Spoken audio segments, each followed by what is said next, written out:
السلام علیکم. د فیسبوک او یوټیوب چینل خوږو او درنوونکو هیله مند یم چې روغ او جوړ به یاستئ او روژه مو متعدده مو په خیر او عافیت سره تېره کړې اوسي. په دې ویډیو کې مې وغوښتل تر څو تاسو سره په 10 هغو مهمو مواردو خبرې وکړم چې په دې میاشت کې یو ځوان او پیغلې ته متوجه کیږي او د هغې په کولو سره د الله تعالی رحمت او مغفرت لاسته راوړي.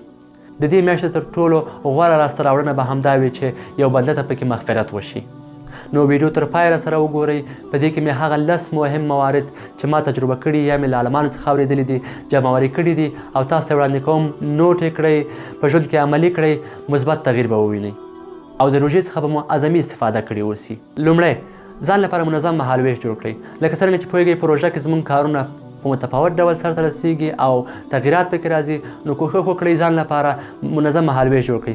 مهالویش مو باید 3 برخې ولري چې لومړۍ برخه یې باید تاسو خوب ته وقف کړئ. یعنی یوه برخه د مهالویش مو باید تاسو هغومره خوب ته ورکړئ چې تاسو پکې دمه جوړه اوسي او کافي اندازه باندې تاسو خوب ولرئ.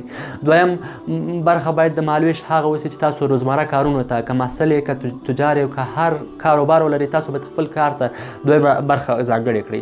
د مهالویش دریمه برخه باید تاسو عبادت ته ځانګړې کړئ. کله مو چې خوب پوره و، کار مو کړی او دریمه برخه کې مو عبادت وکړه، هغه ده چې تاسو دغه روژه ګټمنه ده. دویم تلاوت وکړئ.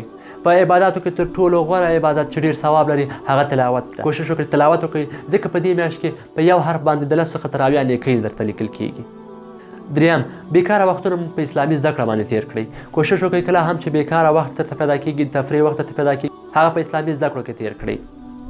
دا رنګه چې که چېرته په مانځه کې مشکل لري، د مانځه په ترجمه کې مشکل لري، د قرآن کریم په ترجمه کې مشکل لري، په تفسیر کې مشکل لري، په تلاوت کولو کې مشکل لري، په کور کې، په مدرسه کې او د بل چا څخه هغه زده کړئ او دغه وخت مو په هغې باندې تېر کړئ. او یا هم که دا شیان مو زده وي نو کوشش وکوئ د یو تفسیر یا حدیث په دوره کې اشتراک وکړئ. څلورم شکرګزاره اوسئ. په دې شکر وباسئ چې دغه میاشت په تاسو باندې راغلې ده، ژوندي یاستئ، عافیت لرئ، مسلمان یاستئ او نیسئ. کیدای شي تاسو ډېر خپلوان اوسي په تېره روژه کې تاسو سره و، هغوی روژې نیولې، خو سږ کال بدبختانه چې هغه اوس تاسو سره نشته دي او هغوی وفات شوي دي. نو تاسو په دې شکر وباسئ چې الله تعالی یو بل فرصت درکړی، یو بل غنیمت یې درکړی تر څو تاسو په دې کې خپل عبادات وکوئ، مغفرت لاسته راوړئ او ثوابونه وګټئ. پنځم د خپل د کور د غړو سره مرسته وکړئ. کوشش وکړئ چې کله هم په کور کې یاستئ د خپل د کور د غړو سره، د مور و پلار سره، د خور سره تاسو په کارونو کې مرسته وکوئ، ځکه دا یو سنت طریقه ده.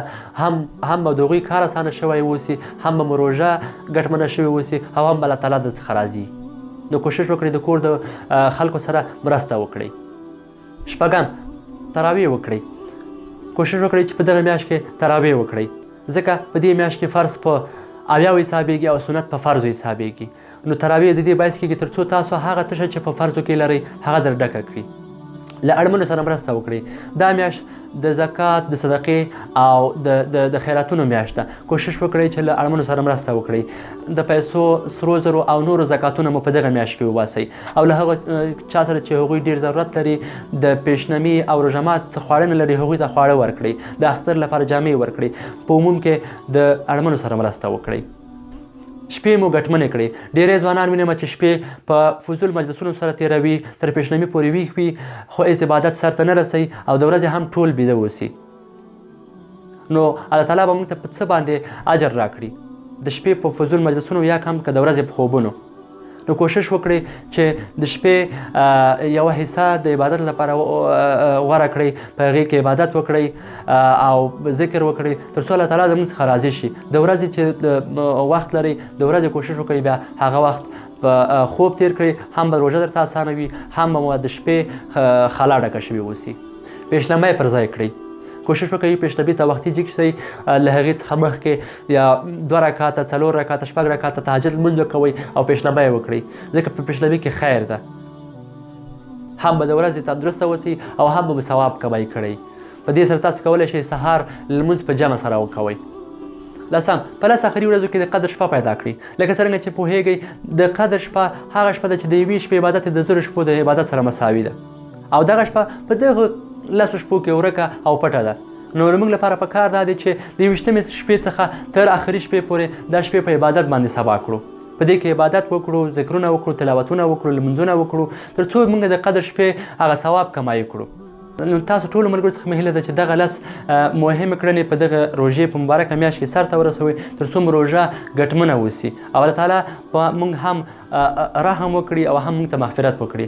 د ثواب په خاطر دغه ویډیو له نورو ملګرو سره شریکه کړئ تر څو هغوی هم ترې ګټمن شي. الله مو مل شه.